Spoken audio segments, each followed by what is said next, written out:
მიხეილ სააკაშვილის საყვარელი იყო. ნუ აი ეს ხო არ დაამთავრეს არასდროს. არასდროს. საიდან?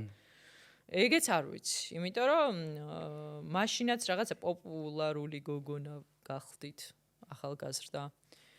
და აი რაღაცა 20-ის ვიყავით, 19-ის ვიყავით, რომ უკვე დაიწყეს აქტიურად ამაზე ლაპარაკი და ჭარბობა საერთოდ არ ვიცნობდი. აი საერთოდ არ ვიცნობდი იმ პერიოდში და იმდენად იცი თავიდან, როდესაც პატარა ხარ და ახალგაზრდა ხარ, ამაზე არ აქცევ ყურადღებას და შეიძლება რაღაცა ერთობი კიდეც, მაგრამ მე მივხვდი, რომ სერიოზულად ეს ჭორი მაზიანებს, ურთიერთობებს მიზიანებს, იმიტომ რომ გაბრალებენ ისეთ რაღაცას, რაც რეალურად საერთოდ რო არ იცნობ.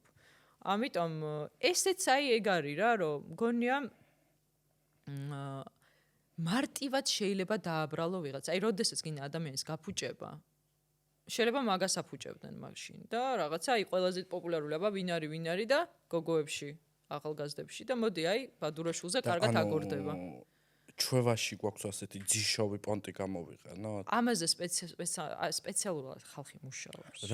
ამას ტყვილა ხალხი არ ლაპარაკობს და მე ხალხი იჯერებს. მოკლა და პრეზიდენტის საყვარელია. ეს ყველაფერი მე გეუბნებით, რომ არის გამიზნული ჭორები, რომლებიც ვრცელდება ძალიან გამიზნულად, ძალიან დაჯერებით, რომ აი გაჯერებენ როგორ კაცო ჩემი ახლობელი დაცვაში მუშაობს, ჩემი ძმა არის დაცვაში. აი ესეთ რაღაცებს ამტკიცებდნენ. მე ასეთი ამბები გამიგია ხო სხვა მომღერალზე.